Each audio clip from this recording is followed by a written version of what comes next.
இன்றைய தினம் வேத பாட வகுப்பில் கலந்து கொண்ட அனைவருக்கும் என்னுடைய வாழ்த்துக்களையும் வணக்கங்களையும் தெரிவித்துக் கொள்கிறேன். இதுவரை நாம் தேவன் மனிதனை படைத்ததிலிருந்து அவனோடு இடைப்பட்ட காரியங்கள் 3 காலகட்டங்களாக பிரித்து படித்து இருக்கிறோம். ஏதேன் தோட்டத்தில், அப்புறம் ஆதாமோடு பண்ணின உடன்படிக்கை, பின் நோவாவோடு பண்ணின உடன்படிக்கைகள் என்று ஆதியாகமம் 11வது அத்தியாயம் வரை இந்த சரித்திரம் உண்டு. இந்த 11 அத்தியாயத்துக்குள்ளதாக ஏறக்குறைய 2000 வருடங்கள் கடந்து போய்விட்டது. 2000 வருட சரித்திரத்தை 11 அத்தியாயத்துக்குள்ளதாக கொடுத்து விட்டார். இது உலக மக்களை குறித்து பொதுவான ஒன்று. இதிலே முதலிலே ஏதேன் தோட்டத்தில் ஒரு உடன்படிக்கை பண்ணினார். அவன் தவறு செய்த பிறகு அதை திருத்தி பனிஷ்மெண்டோடு இன்னொன்று பண்ணினார். அப்பொழுதும் மனுக்குளம் போன போது எல்லாவற்றையும் அழித்து விட்டு ஒரே ஒரு குடும்பத்தை 8 நபர்களை பிரித்தெடுத்து அவர்களோடு அந்த உடன்படிக்கை இன்னும் சரத்துக்களை மாற்றி கொடுத்து பண்ணினார்.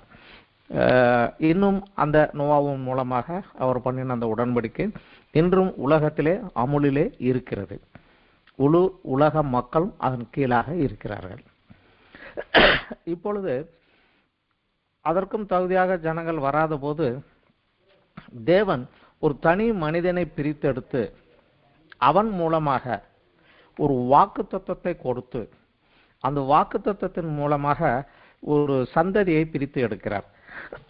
ஆதியாகமம் 12வது அத்தியாயத்திலிருந்து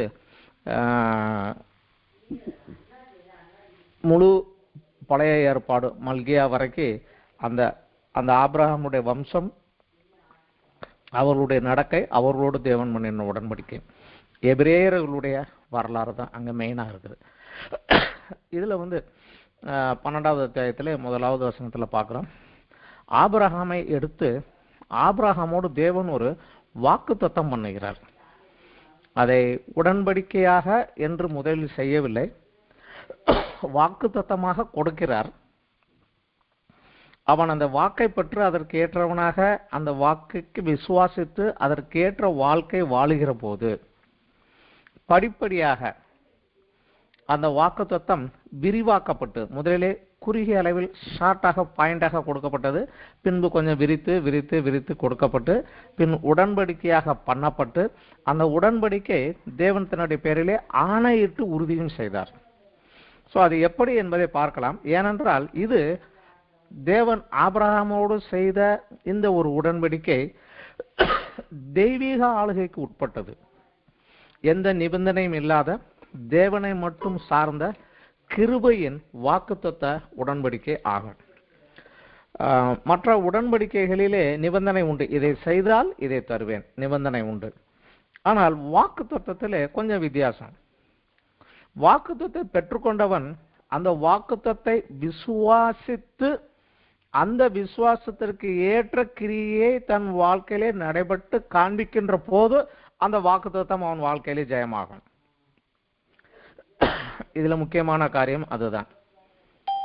அந்த வாக்குத்தத்தத்தை விசுவாசித்து அதை தன் வாழ்க்கையிலே கிரியையிலே கொண்டு வருகிற போது அந்த வாக்குத்தத்தத்திலே கொடுக்கப்பட்ட ஆசீர்வாதத்தை அவன் சுதந்திரிக்க முடியும். இப்படியாகத்தான் ஆபிரகாமோடு தேவன் முதலிலே வாக்கு பண்ணினார்.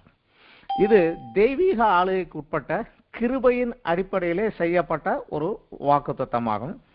இன்று எந்த ஒரு மனிதனாக இருந்தாலும் சரி,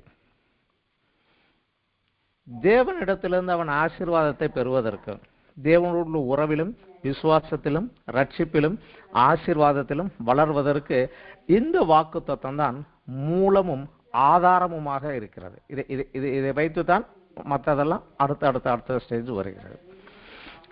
இந்த வாக்குத்தத்தத்தை நாம் படிக்கலாம். ஆதியாகமம் 12வது அத்தியாயத்திலே 1, 2, 3 வசனங்களிலே இதை நாம் படிக்கலாம். கர்த்தர் ஆபிரகாமை நோக்கி, நீ உன் தேசத்தையும் உன் இனத்தையும் உன் தகப்பன் வீட்டையும் விட்டு புறப்பட்டு நான் உனக்கு காண்பிக்கும் தேசத்துக்கு போ. நான் உன்னை பெரிய ஜாதியாக்கி உன்னை ஆசீர்வதித்து உன் பேரை பெருமைப்படுத்துவேன். நீ ஆசீர்வாதமாய் இருப்பாய். உன்னை ஆசீர்வதிக்கிறவர்களை ஆசீர்வதிப்பேன், உன்னை சபிக்கிறவனை சபிப்பேன். பூமியில் உள்ள வம்சங்கள் எல்லாம் உனக்குள் ஆசீர்வதிக்கப்படும் என்றார். இந்த 2 to 3 வசனத்துக்குள்ளாக 7 விதமான காரியங்களை அவருக்கு சொல்லுகிறார். அந்த 7ம் அவனுடைய வாழ்க்கையினுடைய 3 பகுதிகளை உள்ளாக கொண்டு வருகிறது. ஒன்று தனி வாழ்விலே, பர்சனல் லைஃப். அடுத்ததாக தேசிய அளவிலே ஒரு ஆசீர்வாதம், நேஷனல் லெவல். மூன்றாவது உலகளாவிய யூனிவர்சல் பிளெஸிங். 3 காரியங்களும் அதற்குள்ளாக கொடுத்து விடுகிறார். அவன் தனி வாழ்வில் ஆசீர்வாதங்கள் என்ன? நான் உன்னை ஆசீர்வதிப்பேன், உன் பேரை பெருமைப்படுத்துவேன், நீ ஆசீர்வாதமாய் இருப்பாய். அது நீ எங்க போனேனாலும் அந்த இடத்துல என்னுடைய ஆசீர்வாதம் இருக்கும். தனி வாழ்விலே அவனுக்குரிய ஆசீர்வாதம். தேசிய அளவிலே உன்னை பெரிய ஜாதி ஆக்குவேன். ஜாதி ஆக்குவேன்னு நமக்கு டிரான்ஸ்லேஷன்ல கொடுத்துருக்குறாங்க. ஆனா அது உண்மையானது உன்னை பெரிய தேசமாக்குவேன் என்றுதான் அவர் சொன்னார். உன்னை ஒரு பெரிய தேசமாக்குவேன். ஒரு பெரிய தேசமாக அவன் எழும்பக்கூடிய ஒரு ஆசீர்வாதம். மூன்றாவதாக யூனிவர்சல், உலகளாவிய ஆசீர்வாதம். பூமியில் உள்ள வம்சங்கள் எல்லாம் உனக்குள்ளாக ஆசீர்வதிக்கப்படும். இந்த 3 காரியங்களையும் இந்த 7 வசனத்துக்குள்ளாக கொடுத்து விட்டார். இதில் நாம் கவனிக்க வேண்டிய ஒரு காரியம் என்னவென்றால், இது வாக்குத்தத்தமாக குறிப்பாக கொடுக்கப்பட்டது. ஆனால் இதற்கு ஏற்ற ஆபிரகாமின் விசுவாச கீழ்ப்படிந்த வாழ்க்கைக்கு ஏற்ப இது பின்னர் கொஞ்சம் கொஞ்சமாக விரித்து விரித்து விரித்து கொடுக்கப்பட்டது. உதாரணத்திற்காக 13வது அத்தியாயத்திலே நாம் ஒரு காரியத்தை பார்க்கலாம். ஆதியாகமம் 13 14 17 வரைக்கும் இந்த வாக்குத்தத்தை உன்னை தேசமாக்குவேன் என்றால் தேசம் என்ன என்பதை விளக்கி இங்கே கொடுக்கிறார். அதற்கு காரணம் என்ன என்றால், அதற்கு முன்னாக நடந்த ஒரு காரியம். ஆபிரகாம் தேவன் கட்டளையிட்டபடி தன் தேசத்தையும் தன் இனத்தையும் விட்டு புறப்பட்டான். ஆனால் லோத்து அவனோடு கூட வந்தான். லோத்துவனுடைய வேலைக்காரருக்கும் ஆபிரகாமுடைய வேலைக்காரருக்கும் பிரச்சனைகள் வந்தபோது ஆபிரகாம் லோத்தை பார்த்து சொன்னா, நம்ம 2 சகோதரர்கள் சண்டை செய்ய வேண்டாம். நீ இடது பக்கம் போனா நான் வலது பக்கம் போறேன், நீ வலது பக்கம் போனா நான் இடது பக்கம் போறேன், நம்ம தனியா இருப்போம், ஒருவருக்கு ஒருவர் சண்டை வேண்டாம் என்று பெரியவன் சிறியவனிடத்தில் போய் சமாதானம் பண்ணி பிரிந்து போகிறான். அப்பொழுது அவன் லோத்து பார்க்கிறான், சோதோம் செழிப்பாக இருக்கிறது, அந்த பக்கம் போயிடுறேன். இந்த பக்கம் டெசர்ட்டா இருக்குது, அதை பத்தி கவலை இல்லை. அவன் செழிப்பான ஒரு தேசத்தை நோக்கி போய்விட்டான். ஆனா ஆபிரகாம் அந்த செழிப்பான தேசத்தை நோக்கி கண்ணோக்கவில்லை. ஏன்னா அவர் சொல்றாரு, சோதோமில் இருந்த ஜனங்கள் பொல்லாதவர்களும் பாவிகளுமா இருந்தார்கள், அதனால நான் அந்த பக்கம் போகல அப்படின்னு சொல்லிட்டு திரும்பி வர்றாரு. அந்த நேரத்துல தேவன் சொல்லுகிறார், ஆதியாகமம் 13வது அத்தியாயத்திலே 14 17 வரைக்கும், லோத்து ஆபிராமை விட்டு பிரிந்த பின்பு கர்த்தர் ஆபிராமை நோக்கி, உன் கண்களை ஏறெடுத்து நீ இருக்கிற இடத்திலிருந்து வடக்கையும் தெற்கையும் கிழக்கையும் மேற்கையும் நோக்கி பார். நீ பார்க்கிற இந்த பூமி முழுவதையும் நான் உனக்கும் உன் சந்ததிக்கும் என்னென்றைக்கும் இருக்கும்படி கொடுத்து உன் சந்ததியை பூமியின் தூளை போல பெருக பண்ணுவேன். ஒருவன் பூமியின் தூளை எண்ண கூடுமானால் உன் சந்ததியும் எண்ணப்படும். நீ எழுந்து தேசத்து நீளமும் அகலமும் எம்மட்டுமோ அம்மட்டும் நடந்து திரி, உனக்கு அதை தருவேன் என்றார். அப்போது ஆபிரகாம் கூடாரத்தை பெயர்த்து கொண்டு ஏப்ரனில் இருக்க மம்ரே என்ற சமபூமியிலே சேர்ந்து குடியிருந்து அங்க கர்த்தருக்கு ஒரு பலிபீடத்தை கட்டினான். ஆபிரகாமுடைய வாழ்க்கையில எங்க போனாலும் முதல்ல ஒரு செய்யற வேலை ஒரு பலிபீடம் கட்டுறதான். என்றால் தேவனை சந்திப்பதற்காக, தேவனுடைய சமூகத்தில் வந்து நின்று தேவனை சந்திப்பதற்காக அவர் எங்க போனாலும் ஒரு பலிபீடம் கட்டிடுவார். ஆபிரகாமுடைய கீழ்ப்படிந்த வாழ்க்கைக்கு ஏற்றபடி தேவன் உன்னை பெரிய தேசமாக்குவேனார். இப்ப அந்த தேசம் என்னங்கிறத கொடுத்துட்டார். அதற்கு அடுத்தபடியாக நம்ம பார்க்கலாம் 15வது அத்தியாயத்திலே 1வது வசனத்திலே, இந்த காரியங்கள் நடந்த பின்பு கர்த்தருடைய வார்த்தை ஆபிராமுக்கு தரிசனத்தில் உண்டாகி, அவர் ஆபிராமே நீ பயப்படாதே, நான் உனக்கு கேடகமும் உனக்கு மகா பெரிய பலனுமாய் இருக்கிறேன் என்றார். இந்த காரியங்கள் நடந்த பின்பு, எந்த காரியம் நடந்த பின்பு? லோத்து சோதோமில் இருந்தான். 4 ராஜாவுக்கும் 5 ராஜாவுக்கும் யுத்தம் வந்தது. அதுல சோதோமுடைய ஊரை எல்லாம் கொள்ளையடிச்சு கொண்டு போயிட்டாங்க. லோத்து, அவன் மனைவி, பிள்ளைகள், அவனுடைய சொத்து எல்லாமே கொள்ளையடிக்கப்பட்டு அடிமையாக போயிட்டாங்க. ஆபிரகாம் அதை தெரிந்தவுடனே தன் வீட்டில் வேலை செய்த வேலைக்காரர்களோடு தன்னுடைய நண்பன் ஒருவனை கூட்டிக் கொண்டு அவர்கள் அந்த ராஜாக்களுக்கு விரோதமாக சென்று அவர்களை முறியடித்து லோத்தையும் அவனுடைய பிள்ளைகளையும் குடும்பத்தையும் காத்துக்கொள்கிறான்.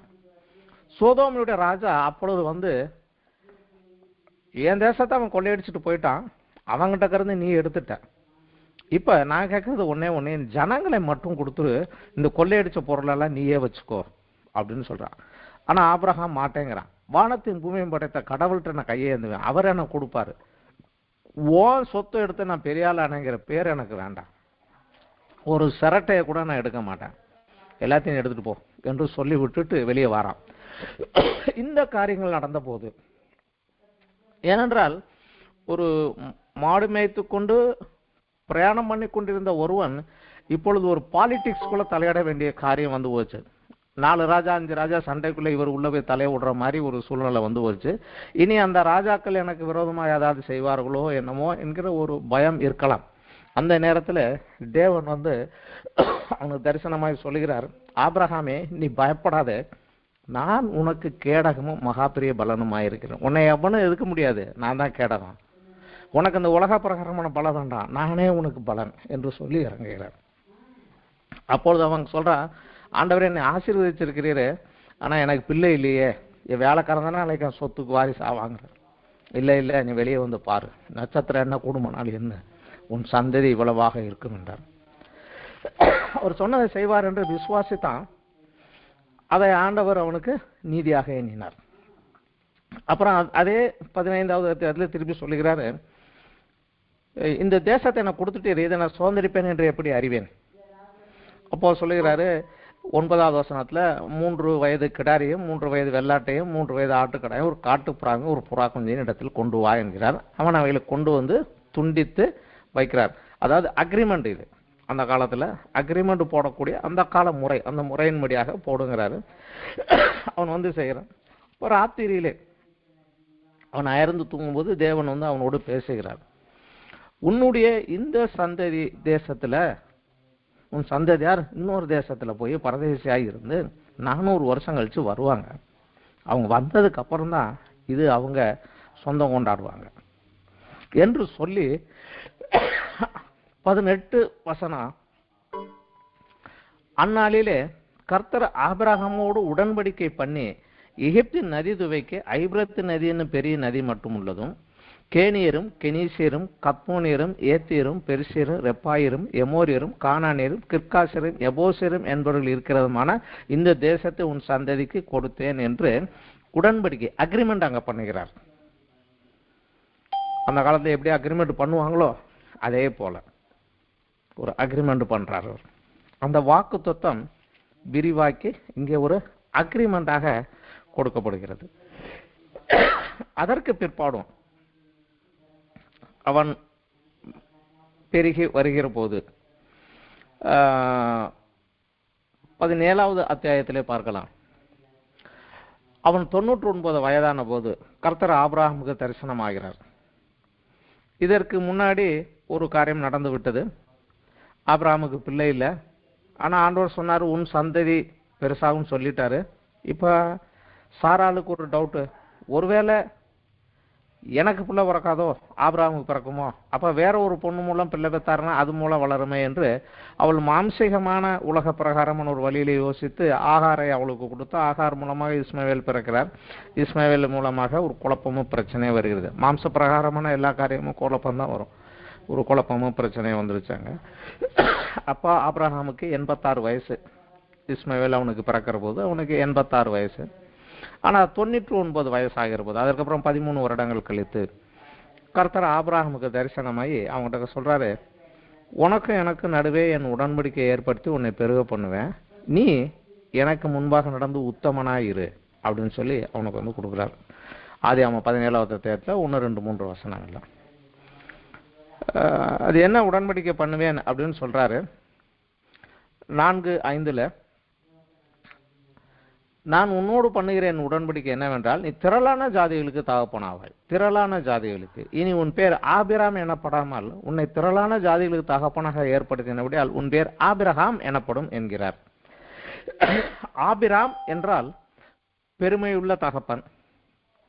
ஆனா அவனுக்கு 86 வயசுலதான் ஒரு பையன் பிறந்தான்.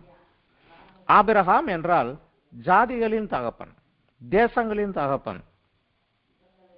ஸோ அவர் அந்த அந்த வார்த்தையை சொல்லி கொடுத்துட்டு, நான் இந்த அக்ரிமெண்ட்டை 7வது வசனம் சொல்றேன், உனக்கும் உன் பின்வரும் உன் சந்ததிக்கும் நான் தேவனாயிருக்கும்படி எனக்கும் உனக்கும் உனக்கு பின் தலைமுறை தலைமுறையாக வரும் உன் சந்ததிக்கு நடுவே என் உடன்படிக்கையை நித்திய உடன்படிக்கையாக ஸ்தாபிப்பேன். உனக்கு பின் வர்ற சந்ததிக்கு தலைமுறை தலைமுறையாக நான் தான் தேவன், அதனால அவங்ககிட்ட இந்த அக்ரிமெண்ட்டை நான் போடுவேன் என்று சொல்லி, பின் வரக்கூடிய சந்ததிக்காக உன் சந்ததிக்காக சொல்லிட்டு, அந்த சந்ததி வருவதற்காக அந்த உடன்படிக்கையின் அடையாளமாக நுனித்தோல் மாம்சத்தை விருத்த சேதனம் பண்ண வேண்டும், இது உனக்கும் எனக்கும் உள்ள உடன்படிக்கைக்கு அடையாளமாக உன் சரீரத்திலே இருக்கும் என்று சரீரத்திலே ஒரு அடையாளத்தை கொடுக்கிறார். ஆபிரகாம் அதையும் ஏற்றுக்கொள்கிறார். பேர் மாற்றத்திற்கு அப்புறம், அதற்கப்புறம் 1 வருடம் கழித்து அவருக்கு குழந்தை பிறக்கிறது. ஈசாக்கு பிறக்கிறார். ஈசாக்கு வளர்ந்து வருகிறார். நமக்கு தெரியும், ஆதியாகமம் 22வது அத்தியாயத்தில் வருகிறது. இந்த காரியம் நடந்தபோது தேவன் ஆபிரகாமை சோதித்தார். அவர் கேட்கிறார், ஆபிரகாமே, உன் புத்திரனும் உன் ஏகசுதனும் உன் நேசகுமாரனுമായ ஈசாக்கை நீ இப்போது அழைத்து கொண்டு மோரியா தேசத்துக்கு போய் நான் உனக்கு குறிக்கும் மலைகளில் ஒன்றிலே அவனை தகன பலியாக பலியிடு என்கிறார். ஆபிரகாமும் எடுத்துட்டு போறான், போய் அந்த காரியத்தை செய்ய போகிறான். மகனை வெட்ட கத்தி எடுக்கிற போது 11வது வசனம், ஆதியாகமம் 22:11, அப்போது கர்த்தருடைய தூதன் வானத்திலிருந்து ஆபிரகாமே ஆபிரகாமே என்றார். அவன் அடியேன் என்றார். பிள்ளையாண்டன் மேல் உன் கையை போடாதே, அவனுக்கு ஒன்றும் செய்யாதே. நீ அவனை உன் புத்திரன் என்றும் உன் ஏக சுதன் என்றும் பாராமல் எனக்காக ஒப்பு கொடுத்தபடியால் நீ தேவனுக்கு பயப்படுகிறவன் என்று இப்பொழுது அறிந்திருக்கிறேன் என்றார். அப்பொழுது அந்த ஈசாக்குக்கு பதிலாக ஒரு ஆட்டுக்கடா அங்கே கொடுக்கிறார். அதை எடுத்து அவன் தன் குமாரனுக்கு பதிலாக தகன பலி இடுகிறான். அந்த இடத்திற்கு யெகோவா ஈரே, என் தேவைகள் எல்லாம் கர்த்தருடைய பர்வதத்திலே கர்த்தர் பார்த்து கொள்வார் என்ற அர்த்தத்தோடு அந்த பெயரை வைக்கிறார். 2ஆம் தரம் வானத்திலிருந்து தேவன் ஆபிரகாமை பார்த்து கூப்பிடுகிறார். 15-16 வசனத்தில் பார்க்கலாம். உன் புத்திரன் என்றும் உன் ஏக சுதன் என்றும் பாராமல் அவனை ஒப்பு கொடுத்து அந்த காரியத்தை செய்தபடியால் நான் உன்னை ஆசீர்வதிக்கவே ஆசீர்வதித்து உன் சந்ததியை வானத்து நட்சத்திரங்களைப் போலவும் கடற்கரை மணலைப் போலவும் பெருகவே பெருக பண்ணுவேன். உன் சந்ததியார் தங்கள் சத்துருக்களின் வாசல்களை சுதந்திரித்துக் கொள்வார்கள் என்றும் நீ என் சொல்லுக்கு கீழ்ப்படிந்தபடியால் உன் சந்ததிக்குள் பூமியில் உள்ள சகல ஜாதிகளும் ஆசீர்வதிக்கப்படும் என்றும் என் பேரில் ஆணையிட்டேன் என்று சொல்லுகிறார். ஏற்கனவே சொன்னாரு, நீ பெருசாயிருவா வானத்து நட்சத்திரம் போலன்றவர். ஆனா இப்ப கண்டிப்பா நான் ஆசீர்வதிக்கவே ஆசீர்வதித்து பெருகவே பண்ணுவேன். ஆனா முக்கியமாக உன் சந்ததிக்குள்ளாக பூமியில் உள்ள சகல ஜாதிகளும் ஆசீர்வதிக்கப்படும் என்று என் பேரிலே ஆணையிட்டு சொல்லுகிறார். சத்தியம் பண்ணி சொல்கிறேன் நம்ம சொல்றது போல ஆணையிட்டு சொல்லுகிறார். வாக்குத்தத்தமாக கொடுத்தது, அந்த வாக்கை விசுவாசித்து அதற்கேற்ற கீழ்ப்படிந்த நடக்கையின் மூலமாக அந்த வாக்குத்தத்தம் விரிவாக்கப்பட்டு உடன்படிக்கை ஆக்கப்பட்டு அந்த உடன்படிக்கை பின்னாடி ஆணையாக அவருக்கு செய்யப்பட்டது. ஆபிரகாமோடு செய்த இந்த வாக்குத்தத்தத்தினுடைய விசேஷம் இதுதான். எந்த ஒரு உடன்படிக்கையும் நிபந்தனைக்கு உட்பட்டது. அந்த நிறைவேற்றினால் உனக்கு இது. ஆனா வாக்குத்தத்தமாக கிருபையாக செய்யப்பட்டது. அதை பெற்றுக்கொண்டவன் அதற்கு விசுவாசித்து அதற்கு ஏற்ற நடக்கை நடக்கிற போது அந்த ஆசீர்வாதம் அவன் வாழ்க்கையிலே வரும். ஆபிரகாமுடைய வாழ்க்கையில் இதுதான் ஆபிரகாமுடைய அன்றைய வாழ்க்கையில் நிறைவேறியது. இன்றும் அவருடைய சந்ததியான இஸ்ரவேலர் வம்சத்தாரிடத்திலே நிறைவேறி கொண்டே இருக்கிறது. வருங்காலத்திலும் பூமியிலே மனுக்குலம் இருக்கின்ற வரை அவருடைய சந்ததியின் மூலமாக கிறிஸ்துவின் மூலமாக பூமியிலுடைய சகல ஜாதிகளும் ஆசீர்வதிக்கப்பட்டு கொண்டே இருக்கும். இன்றும் எந்த ஒரு மனிதனாக இருந்தாலும் அவனுடைய தேவனுக்கும் அவனுக்கும் உள்ள ஒரு உறவு, ஒரு ஒப்புரவாகுதல், ஒரு உறவு, விசுவாசம், ரட்சிப்பு, பூமிக்குரிய பரத்துக்குரிய ஆசீர்வாதம் எல்லாவற்றிற்குமே இந்த ஆபிரகாமோட தேவன் பண்ணின இந்த உடன்படிக்கை தான் மூலமும் ஆதாரமாக இருக்கிறது. ஆபிரகாம் தனி வாழ்விலே ஆசீர்வாதங்கள் 4 வகையாக வந்தது. பெரிய ஜாதியின் தகப்பன், ஆசீர்வதிக்கப்பட்ட வாழ்க்கை, பெருமைப்படக்கூடிய வாழ்க்கை, பிறருடைய ஆசீர்வாதத்திற்கு காரணமாக இருப்பது.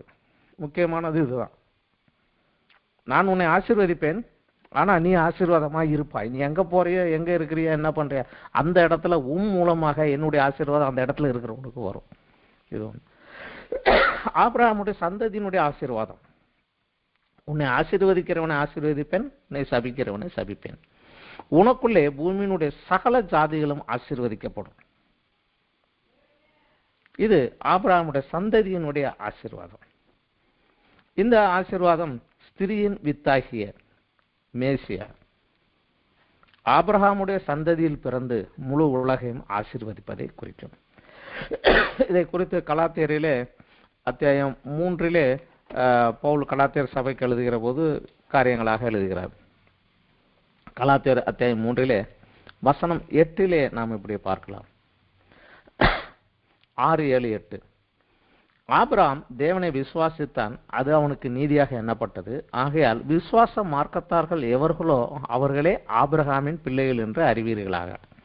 மேலும் தேவன் விசுவாசத்தினாலே புறஜாதிகளை நீதிமான்கள் ஆக்குகிறார் என்று வேதம் முன்னதாக கண்டு உனக்குள் சகல ஜாதிகளும் ஆசீர்வதிக்கப்படும் என்று ஆபிரகாமுக்கு சுவிசேஷமாக முன் அறிவித்தது. ஆபிரகாமுக்கு ஏற்கனவே அறிவிக்கப்பட்ட அந்த ஒரு ஆசீர்வாதம் கிறிஸ்துவின் மூலமாக இது வர வேண்டும் என்றுதான். இதில் கலாத்தியரில் 3வது அத்தியாயத்தில் 26 படிக்கலாம். நமக்காக அந்த வார்த்தை, நீங்கள் எல்லாரும் கிறிஸ்து இயேசுவை பற்றும் விசுவாசத்தினாலே தேவனுடைய புத்திரராய் இருக்கிறீர்களே. ஏனெனில் உங்களில் கிறிஸ்துவுக்குள்ளாக ஞானசானம் பெற்றவர்கள் எத்தனை பேரோ அத்தனை பேரும் கிறிஸ்துவை தரித்து கொண்டீர்களே. யூதன் என்றும் கிரேக்கன் என்றும் அடிமை என்றும் சுயாதீன் என்றும் இல்லை, ஆண் என்றும் பெண் என்றும் இல்லை, நீங்கள் எல்லாரும் கிறிஸ்து இயேசுவுக்குள் ஒன்றாய் இருக்கிறீர்கள். நீங்கள் கிறிஸ்துவனுடையவர்களானால் ஆபிரகாமின் சந்ததியாராயும் வாக்கு தத்தத்தின்படி சுதந்திரராயும் இருக்கிறீர்கள். கிறிஸ்துவை நான் ஏற்றுக்கொண்ட போது, கிறிஸ்துவின் சந்ததியாக ஆபிரகாம் சந்ததியான கிறிஸ்துவை நான் ஏற்றுக்கொண்ட போது அந்த கிறிஸ்துவின் மூலமாக ஆபிரகாமுக்கு தேவன் கொடுத்த இந்த வாக்கு தத்தமும் நான் வாரிசாக மாறுகிறேன் என்று வேதம் சொல்லுகிறது. எபேசியர் 2வது அத்தியாயத்தில் நாம் எல்லாருக்கும் தெரிந்த ஒரு வசனம் தான், விசுவாசத்தினாலே கிருபையினாலே விசுவாசத்தை கொண்டு ரட்சிக்கப்பட்டீர்கள். கிருபையாக ஆபிரகாமை அழைத்தார், இன்று கிருபையாகத்தான் நம்ம அழைத்தார். ஆபிரகாம் தேவனுடைய வாக்குத்தத்தை விசுவாசித்து நடந்தான், நாமும் விசுவாசித்து தான் ரட்சிக்கப்பட்டிருக்கிறோம். இது உங்களால் உண்டானதல்ல, இது தேவனுடைய ஈவு. ஒருவரும் பெருமை பாராட்டாதபடி இது கிரியையினால் உண்டானதல்ல. ஏனெனில் நற்கிரியைகளை செய்கிறதற்கு நாம் கிறிஸ்து இயேசுவுக்குள் சிருஷ்டிக்கப்பட்டு தேவனுடைய செய்கையாய் இருக்கிறோம். அவைகளை நடக்கும்படி அவர் முன்னதாக அவைகளை ஆயத்தம் பண்ணி இருக்கிறார். நாம் விசுவாசித்து இந்த ஆசீர்வாதத்துக்கு சுதந்திரமானோம். பட் அந்த விசுவாசத்திற்கு ஏற்ற கீழ்ப்படிதலும் சாட்சிகளோட வாழ்க்கையும் நம்முடைய வாழ்க்கையில் இருக்கின்ற போது இந்த ஆசீர்வாதங்களை நாம் தடையில்லாமல் சுதந்திரிக்கலாம். ஆனால் அதற்கேற்ற விசுவாசம் உள்ள வாழ்க்கை இல்லாத போது இது குழப்பமும் பிரச்சனையும் சிக்கலும் தான் ஆகிவிடும். இந்த ஆதியாகமத்திலிருந்து 12வது அத்தியாயத்திலிருந்து அவருடைய ஈசாக்கு, யாக்கோபுடைய சந்ததிகள் இவர்கள் எல்லாம் எகிப்துக்குள்ளே அடிமைத்தனத்துக்குள்ளாக போய் மீண்டும் வெளியே வருகிற வரைக்கும் இந்த ஒரு வாக்குத்தத்த யுகம் என்று, வாக்குத்தத்தத்தினுடைய காலம் என்று இதை நாம் அழைக்கலாம். இது சுமார் 625 வருட சரித்திரத்தை உள்ளடக்கியது. சுமார் 625 வருட சரித்திரத்தை உள்ளடக்கியது. ஆபிரகாமுடைய 75வது வயதிலே அவன் அழைக்கப்பட்டு ஆண்டவர் வாக்கு பண்ணினதிலிருந்து எகிப்திலிருந்து அவர்கள் வெளியேறி வருகின்ற வரைக்கும் இந்த காலகட்டத்துக்குள்ளதாக இருந்தார்கள். இதிலே சாதகமான ஒரு ஆரம்பம் என்ன என்றால், தேவன் நேரடியாக தொடர்பு கொண்டு ஆபிரகாமோடு பேசி அவனை ஆசீர்வதித்து அவனுக்கு வாக்குத்தத்தம் கொடுத்தார்.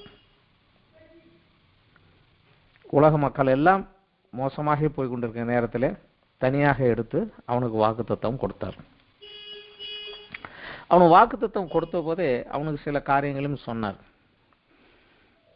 அவன் செய்ய வேண்டிய காரியம் என்ன என்பதை அவனுக்கு தெளிவாக சொல்லியிருந்தார்.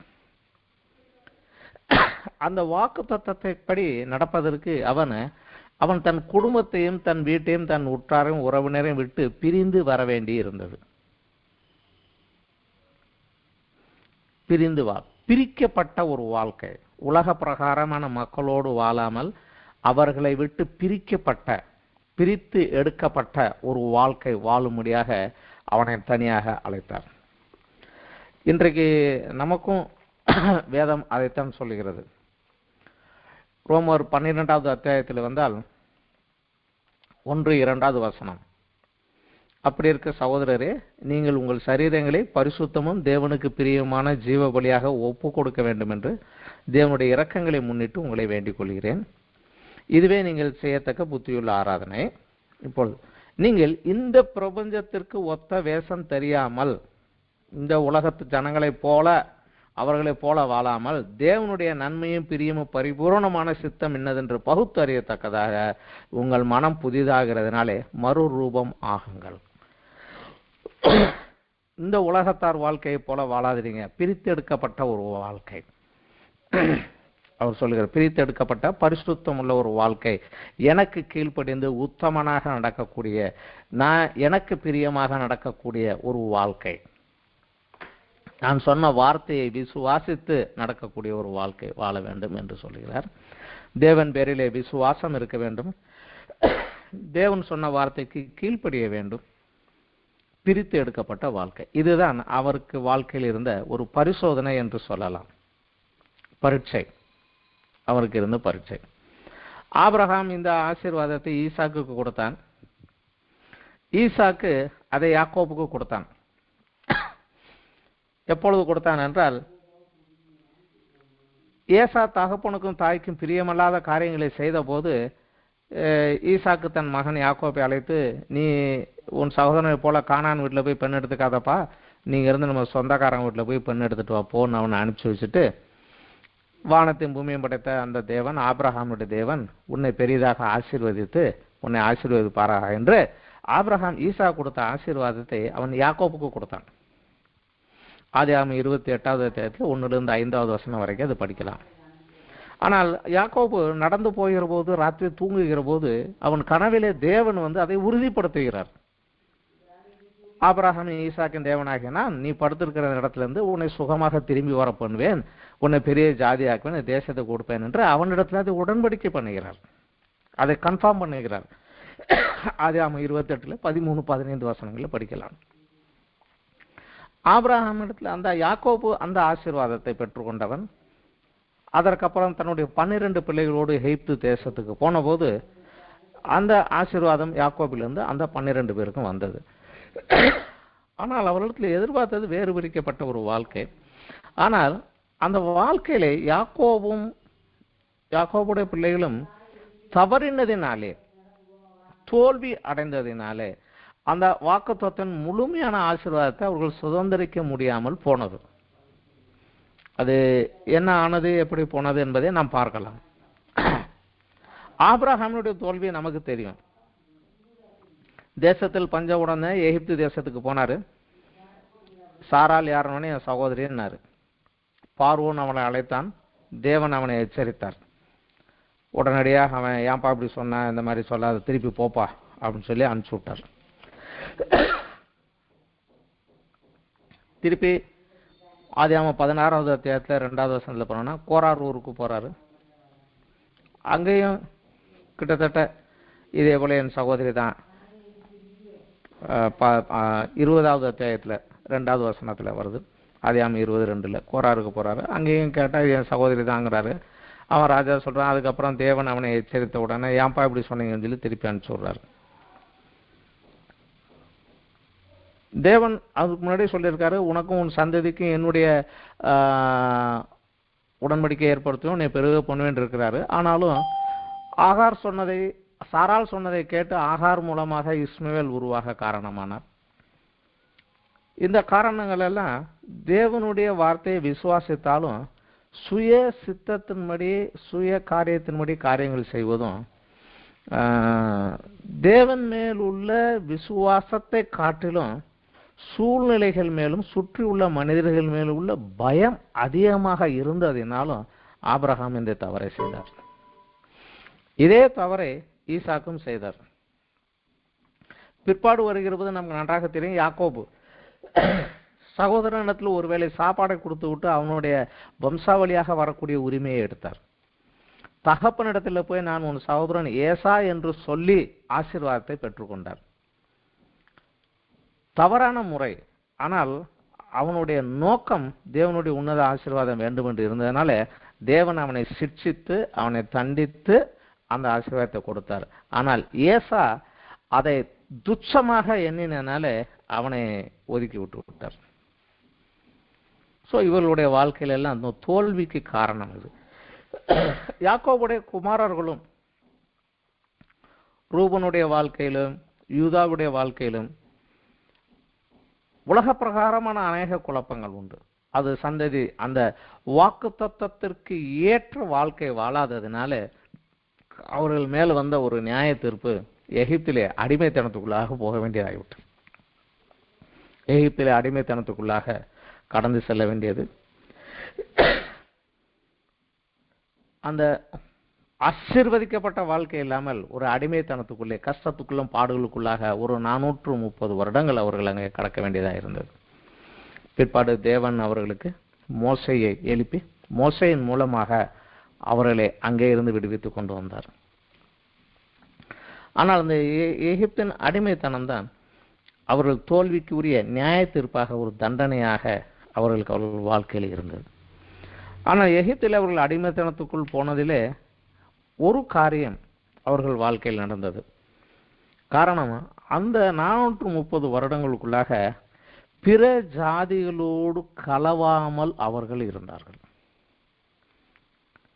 பிற ஜாதிகளோடு கலவாமல், பிற ஜாதிகளிடத்திலே பெண் எடுத்து பிற இனத்தோடு இணைந்து அந்த ஆபிரகாமுடைய வாரிசாகிய அந்த சந்ததி பரிசுத்த வித்து கரைப்பட்டு போகாதபடி தேவன் அவர்களே அந்த இடத்துக்குள்ள காத்துக்கொண்டார். ஒரே ஒரு காரணம், எகிப்தியர்களுக்கு ஆடு மாடு மேய்க்கிறவர்கள் என்றால் கொஞ்சம் அருவறுப்பு. நம்ம இதில் இருக்கிற போல அவர் ஹை காஸ்ட்டு, இவர் லோ காஸ்ட்டு, இவரும் அவரும் ஒட்ட மாட்டாங்கங்கிற மாதிரி அந்த காலத்தில் இருந்ததுனால எபிரேயர்களோட யாரும் அந்த எகிப்தியர்கள் உள்ள யாருமே சம்பந்தம் கொடுக்கவோ பெண் கொடுக்கவோ பெண் எடுக்கவோ இல்லாததுனால அந்த 12 சகோதரர்கள் வம்சத்துக்குள்ளாக மாத்திரம் பெண் எடுத்து அவர்கள் வளர்ந்து அந்த சந்ததி அங்கே வளர்ந்து வர நேரிட்டது. கஷ்டங்களுக்குள்ளாக ஒரு காரியம் அதற்குள்ளாக இருந்தது. தேவன் அதிலிருந்து அவர்களை மீட்டு எடுக்க ஒரு வழியை கொடுத்தார். பஸ்கா பலியின் மூலமாக, மீட்பின் திட்டமாக பஸ்கா பலியை கொடுத்து அந்த பஸ்காவின் மூலமாக, பஸ்காவின் ரத்தத்தின் மூலமாக அவர்களை மீட்டெடுத்தார்.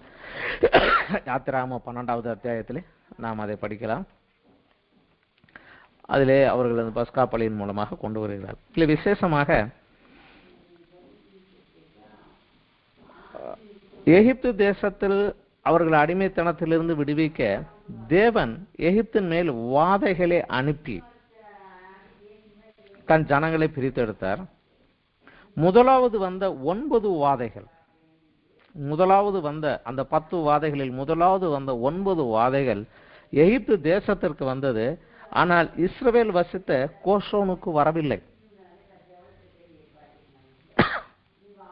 இங்கே வரவில்லை. அவர்கள் தண்ணீர் ரத்தமானது இவர்களுக்கு ஆகவில்லை, அவர்கள் தேசம் இருளானது இவர்களுக்கு ஆகவில்லை, அவர்களுடைய ஆடு மாடுகள் எல்லாம் நோய்வாய்ப்பட்டு செத்தது இவர்களுக்கு சாகவில்லை, அவர்களுக்கு உடம்பிலே வியாதி வந்தது இவருக்கு வரவில்லை, அங்கே தவளைகள் வந்தது இங்கே வரவில்லை, அங்கே வெட்டுக்கிளிகள் வந்தது இங்கே வரவில்லை. இந்த 9லுமே இவர்களுக்கு வரவில்லை, ஆனால் எகிப்துக்கு வந்தது. ஆனால் 10வது மாத்திரம், தலைப்பிள்ளைகள் மரணம் மாத்திரம் இருவருக்குமே வந்தது. காரணம், மரணம் ஆதாம் அறிந்தே அவன் மேலாக ஏற்றுக்கொண்ட ஒன்று. அதனாலே அதற்கு ஒரு பலி செலுத்தித்தான் மீட்டுக்கொள்ள வேண்டிய ஒரு காரியம் வந்தது. எனவே தேவன் அங்கு பஸ்கா பலியை கொடுத்து அந்த பலியின் அவசியத்தின் மூலமாக அவன் மீட்பின் வழியாக பிற்காலத்தில் ஒரு நாள் உன் மரணத்திலிருந்து மீட்கும்படியாக ஒரு பலி அவசியம், அந்த பலியின் மூலமாகத்தான் மீட்டுக் கொள்ளப்பட முடியும் என்று சொல்லி அங்கே உள்ளே கொண்டு வருகிறார்கள். முதலாவது தேவனை மனிதன் படைத்த போது அவன் தேவனோடு உறவாடுகிறவனாக, தேவனோடு நடக்கிறவனாக இருந்தான். ஆனால் பாவம் செய்து பிரிந்து போனது தேவ பிரசன்னத்தில் வர முடியாத போது தேவனுடைய குரலை மாத்திரம் கேட்கக்கூடியவனாக இருந்தான். ஆனாலும் அந்த தேவ குரலுக்கு கீழ்ப்படியாமல் பிற்காலத்தில் அவன் கொஞ்சம் கொஞ்சமாக அதற்கு விரோதமாகவே செயல்பட்டு தேவ குரல் அவனுக்குள்ள இருந்த அந்த ஆவி அவனுக்குள்ள இருந்தது, அது ஆத்மாவை கண்ட்ரோல் பண்ண முடியாமல் பலம் குறைந்து போன போது தேவன் தண்டித்து விட்டு தேவன் ஒருவர் இருக்கிறார் என்பதை அடையாளம் காணத்தக்கதாக, கண் காணத்தக்கதாக ஒரு அடையாளத்தாக வானவில்லை கொடுத்தார். இன்னும் அந்த ஆவியினுடைய குரல் மங்கி, உள்ளாக இருக்கக்கூடிய தேவ ஆவியினுடைய குரல் மங்கி கீழாக போகிற போது, ஆபிரகாமோடு உடன்படிக்கை பண்ணின போது அவன் சரீரத்திலே விருத்த சேதனம் என்கிற ஒரு அடையாளத்தை கொடுத்தார். ஒரு தேவன் இருக்கிறார், அவருக்கு எனக்கு ஒரு அக்ரிமெண்ட் இருக்கு, அந்த அடையாளத்தை என் சரீரத்தில் வைத்திருக்கிறேன் என்று விருத்த சேதனம் என்கிற ஒரு அடையாளத்தை கொடுத்தார். இப்படியாக அவர்கள் கண் காணத்தக்கதாக, அனுபவிக்கத்தக்கதாக அடையாளங்களை கொடுத்து அந்த உடன்படிக்கையை உறுதிப்படுத்தி கொண்டே வருகிறார் ஒவ்வொரு காரணத்திலும். இதில் அவர் கொடுத்த அடையாளம் விருத்த சேதனம், சரீரத்திலே உனக்கும் எனக்கும் ஒரு அக்ரிமெண்ட் இருக்குது, ஞாபகத்தில் வச்சுக்கோ அப்படின்னு. ஸோ இவ்வளவாக கடந்து வந்தார்கள். ஆனாலும் 430 வருடங்கள் எகிப்திலே அடிமையாக இருந்து மொத்தம் 625 வருடங்கள் ஆபிரகாம் அழைக்கப்பட்ட 75 வயதிலிருந்து வெளியே வருகிறதற்கு ஏறக்குறைய 625 வருடங்கள். இதில் இந்த பாடுகள் கஷ்டங்கள் பிற்பாடு அவர்களை ஜனங்கள் வெளியே எடுத்த அந்த சந்ததி இடத்திலே தேவன் வேறு ஒரு உடன்படிக்கை பண்ணுகிறார். மோசையின் மூலமாக நியாயப்பிரமாணம் என்கின்ற ஒன்றை கொடுத்து ஒரு உடன்படிக்கை பண்ணுகிறார்.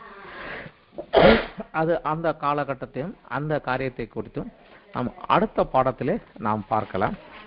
ஆனால் இந்த ஆபிரகாமுக்கு கொடுக்கப்பட்ட இந்த ஆசீர்வாதம் ஆபிரகாமின் சந்ததியான ஈசாக்குக்கு வந்தது. ஆபிரகாமுக்கு 8 பிள்ளைகள், 7 பேருக்கும் இதுல பங்கு கிடையாது. ஈசாக்கு தான் பங்கு.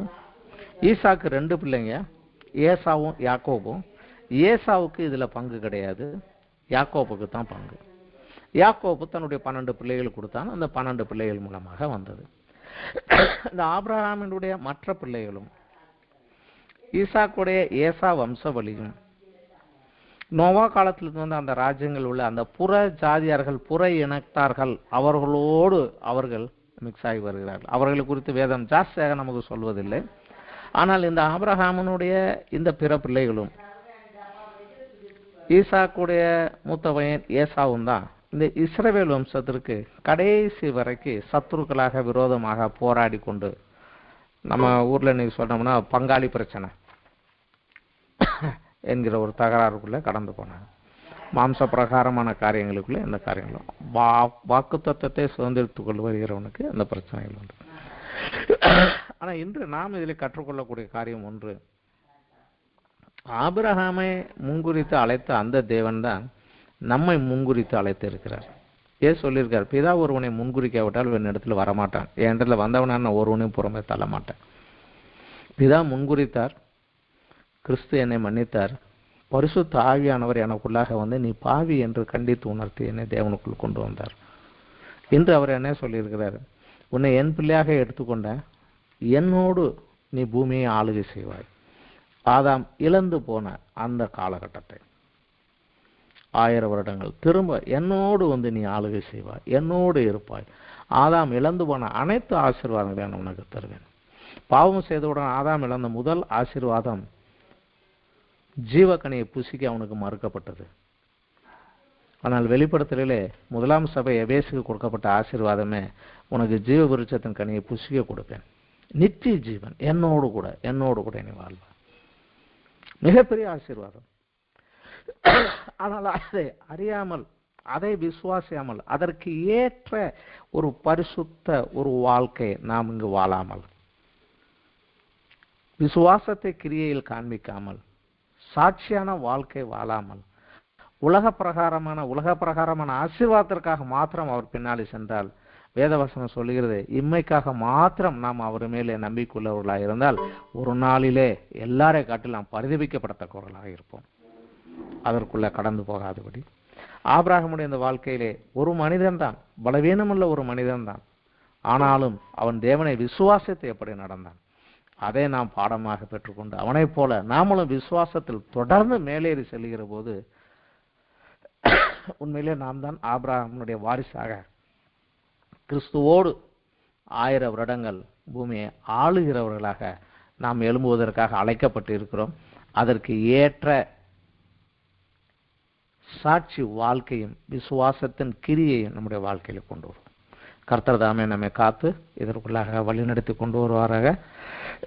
இந்த நாளிலே இந்த காரியங்களுக்கு கொடுத்ததற்காக தேவனுக்கு நன்றிகளை எடுக்கிறோம். அடுத்த வாரத்திலே வருகிற போது நியாயப்பிரமாண யுகம், நியாயப்பிரமாணம் வாக்குத்தத்தத்தின் யுகம், இது தொடர்கிறது. இந்த வாக்குத்தத்தை பெற்ற சந்ததி இடத்திலே தேவன் பண்ணுகிற அக்ரிமெண்ட் என்ன அப்படிங்கிறதும், அதில் அவங்க ஏன் தோத்து போனாங்கங்கிறதையும் பார்க்கலாம். வேதத்தில் அநேக காரியங்கள் அந்த நியாயப்பிரமாண யுகத்துக்குள்ளே தான் வருது. நமக்கு அது அநேக பாடங்கள் இதில் இருக்குது, படித்து கொள்ளலாம், இதில் வளர்ந்து வரலாம். இத்தோடு இன்றைய வேத பாடம் இத்தோடு இன்று முடிகிறது. நன்றி.